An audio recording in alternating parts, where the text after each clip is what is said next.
اپنے آپ کو اور دیگر مخلوقات کو کیسے سمجھنا ہے۔ جانوروں سے لے کر آرٹیفیشل انٹیلیجنس سے لے کر ایلینز تک، سائنس کے مصنف فلپ بال نے ذہنوں یا دماغ جیسی خصوصیات کی کھوج کی ہے جو دنیا میں موجود نظر آتی ہے، اور اس کا بہترین احساس کیسے کیا جائے۔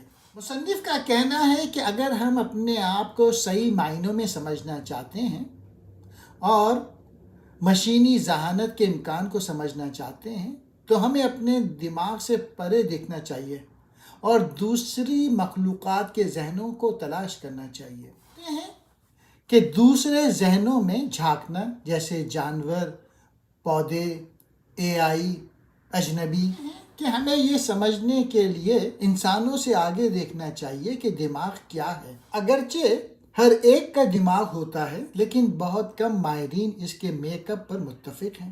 جانوروں کے ساتھ ایسا سلوک کرنا کہ وہ کم عقل ہیں، اس بارے میں کبھی بھی کوئی یقین سے کہہ سکتا کہ کوئی دوسرا کیا سوچتا ہے یا محسوس کرتا ہے۔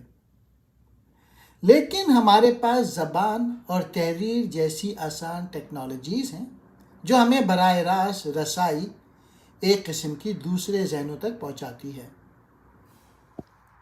ہمارے ذہن کی فطری خصوصیات، جیسا کہ ہم کس طرح سیکھتے ہیں، ہم کس طرح یاد کرتے ہیں اور ہم کس طرح سوچتے ہیں، انتہائی اہم ہیں، لیکن وہ ایسی خصوصیات ہیں جو مصنوعی ذہانت یعنی آرٹیفیشل انٹیلیجنس پیدا کرنے والے زیادہ تر نظر انداز کر دیتے ہیں۔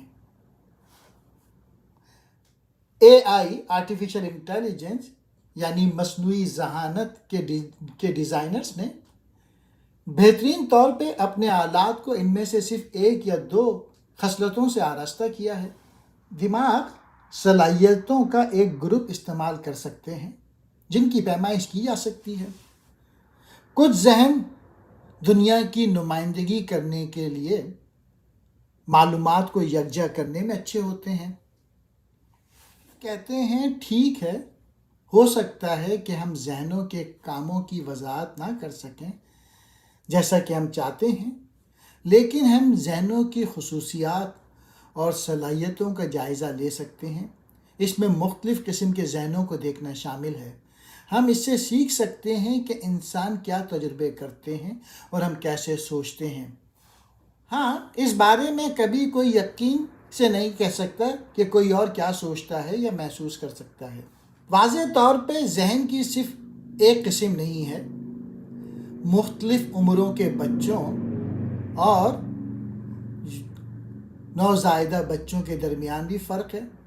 وہ لکھتے ہیں کہ ذہن ایک اسٹریٹ لائن کی لکیر کے ساتھ موجود نہیں جو ذہانت جیسی چیز کی پیمائش کرے۔ کہتے ہیں بچوں کی ذہانت بڑوں کی نسبت زیادہ محدود ہوتی ہے۔